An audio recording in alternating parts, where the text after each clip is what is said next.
Hey, good morning, everybody. It's Early Mornings LALATE. I'm here, you're here, and we're getting ready for Halloween.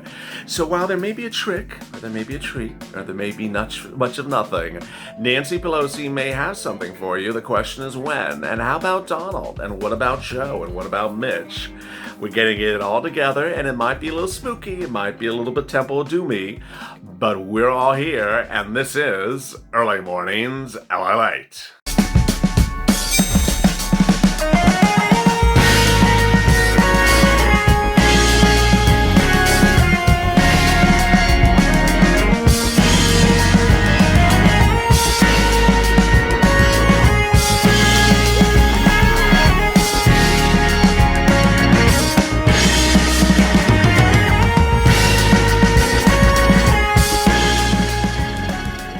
Hey, good morning, everybody. It's Early Mornings LALATE with our Halloween episode as we count down the days to election night and to Halloween this weekend. This is a special recording that is children friendly, so if you want to bring your children in that are unable to trick or treat this holiday season, bring them in the room. We'll only be talking about stimulus, annual relief, and keeping it all financial. Thank you for joining me. It's a great day. If you've not subscribed, go to the Fun's channel, subscribe. This is the fastest growing community on the net for a reason, because no one has better masks than me. I had to say that. It is a nice mask. And also like this video.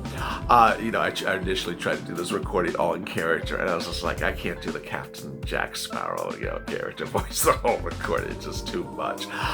In this recording, I'm going to go over why lockdowns and your stimulus could determine the presidential election, and also could determine how much stimulus you're getting.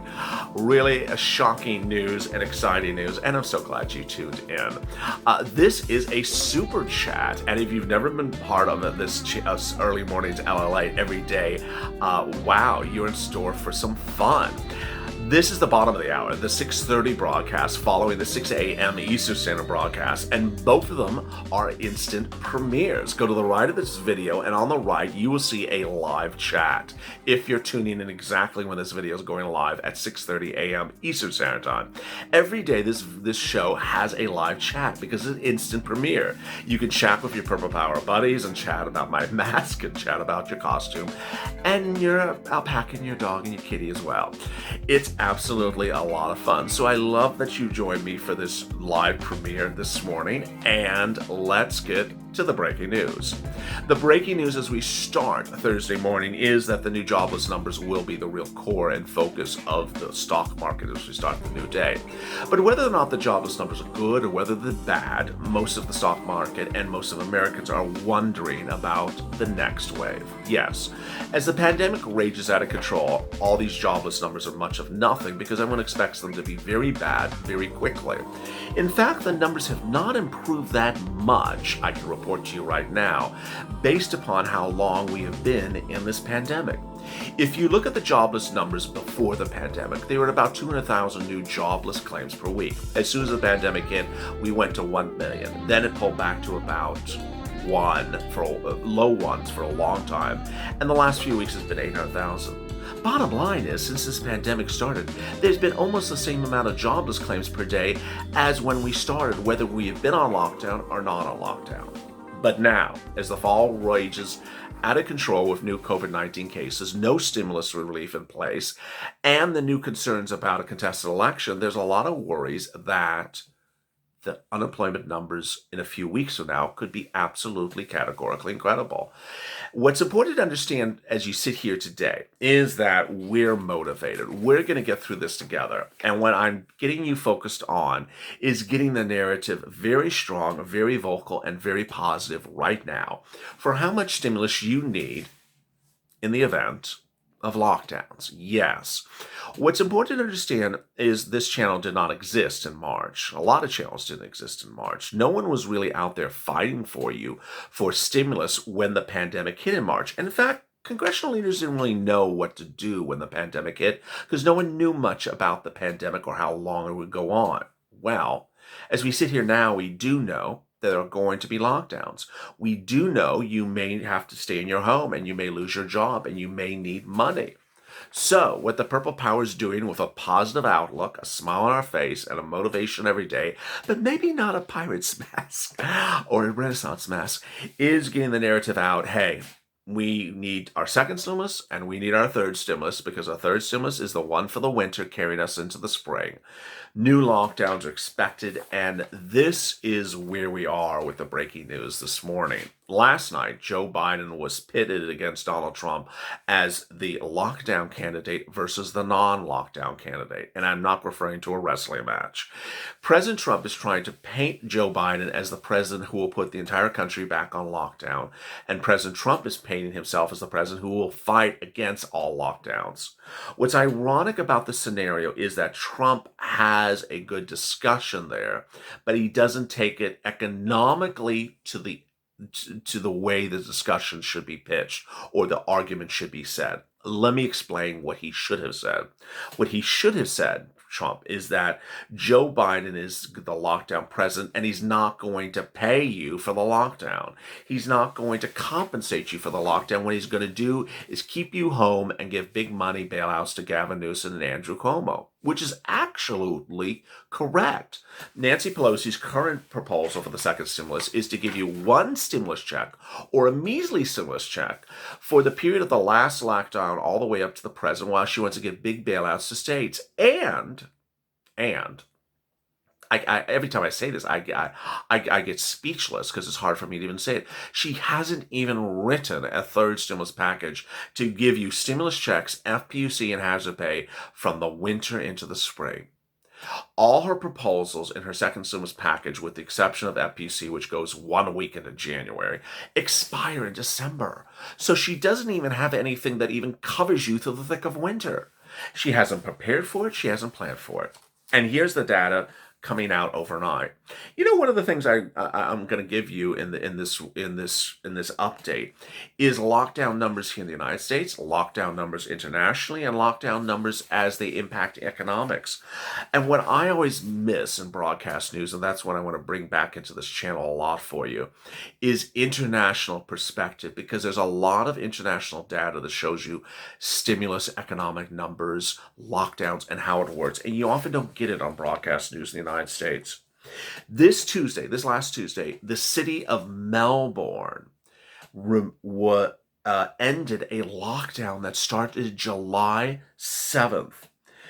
And the lockdown worked. It economically may have worked, but for health circumstances, it worked.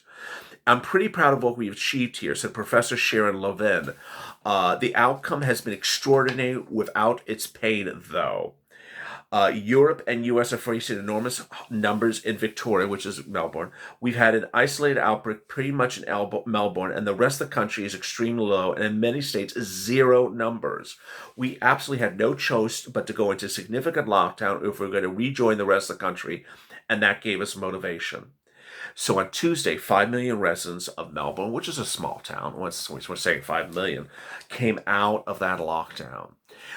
Well, in England, a new study today reveals that 100,000 people could get COVID per day unless they go on lockdown. We're in a deep state of a second wave, said European Commissioner President Ursula von der Leyen. I think this year's Christmas will be a different Christmas. And France, if you did not see my reporting overnight, France is going on lockdown this Friday all the way to December 1st. President Macron announced yesterday that France, which has absolutely had out of control COVID-19 cases, will go on lockdown this Friday to December 1st. You know, this channel reports a lot of Tour de France every year. You know, maybe 3 stories a day, every single stage of the Tour de France. I adore the Tour de France. Love watching it. This year, when I personally watched it, I was shocked. When I watched it, I thought, am I watching last year's Tour de France or am I watching this year? The reason I thought that was because everyone was standing right next to each other on watching the race on the streets. There was no social distancing. Well, now France is suffering the consequences of it. They have to brutally apply the brakes, and they submerge the acceleration of the pandemic. The virus is circulating at a speed that the most pessimistic forecasters had anticipated. Like in the spring, you won't be able to leave. This is Macron now speaking. Like in the spring, you won't be able to leave your home only to work for a medical appointment, to provide assistance to a relative, to shop for essential goods, or to go to a walk near your house. But factories will remain open, and he does not expect the economy to collapse because they prepared accordingly. And in Germany, Germany will now begin its lockdown on November. Will begin its lockdown on November 2nd, but will be a little bit different. Schools and kindergartens will be open. Restaurants will be closed. But for takeaway, massage parlors. It's basically what Southern California was when the pandemic first hit. What's important to understand is that these lockdowns in these other countries come with stimulus checks. They give stimulus to their citizens. They say, stay home, don't go out, and we're going to send you a check. In this country, they don't do crap.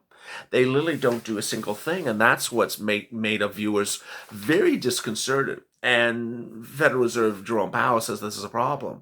33% of the GDP of foreign countries is spent on stimulus. We hadn't even spent 15% by the first stimulus package, by the end of the first stimulus package. And now those other countries are spending more. We still haven't spent even money from before. So we're very, very far behind. What's important to understand as you start the new day is that Wall Street will be very volatile, and that ultimately the economists are looking at those three factors: stimulus, lockdowns, and the impact on the economy, and COVID-19 cases. And all three are related to your stimulus. What's also important to understand is that on Tuesday, we will not potentially know who's the president of the United States. We may not know who controls the Senate. And all those uncertainties will also cause tensions on the economy. We could have contested elections and also runoff elections. And ultimately, all of that does not impact your stimulus. What impacts your stimulus is purple power. Purple power has started the narrative very loud and very clear to focus on how much stimulus you need, how much stimulus you're owed, and how much stimulus you should get going forward. No one else except this community is really pushing the narrative of how much money you're owed. We're sitting here in October, and we got November, December, January, February, at least potentially of lockdowns coming up in certain states across the country, or of at least very severe weather that could impact the virus. That's 4 months.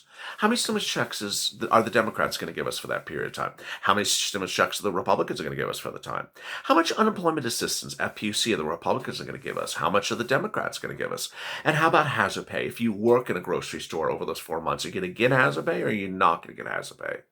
It's those type of things that we're really pushing front and center, because no one's fighting for your stimulus in the middle of a pandemic except us. But we're going to get through it together. Let me go over some incredible comments and questions last night from yesterday's recording. Phil, they should all be dismissed and leave like poor children. Lori, let all the American vote on the stimulus package. Anne, I made more money working. I don't know how the rich people can make statements about being too high. Scott Watson, we're ready for the towering house hour of power purple. Art Velez, good morning, LA, to the Tower Purple Power family. My prayers to all those who have lost so much. I stay positive. Thank you. Patriot Traveler, you look all snazzy this morning. Good. Thank you. Stay in there.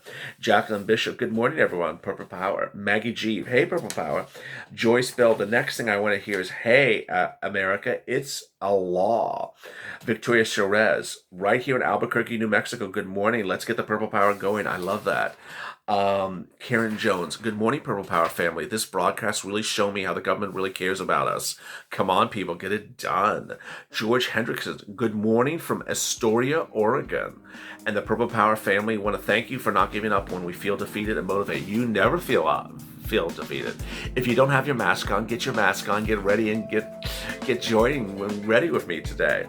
Renee, good morning, Purple Power family. Albert, let's get it done. If you've not, go to the front channel, subscribe, because we get through this together. It's a great day when we're just getting started. Also, like this video. Coming up at 8:30 a.m. Pacific Standard Time is Mornings LA, not early mornings, but Mornings LA. That's 8:30 a.m. Pacific Standard Time. As always, stay informed, stay smiling, and save LA for more.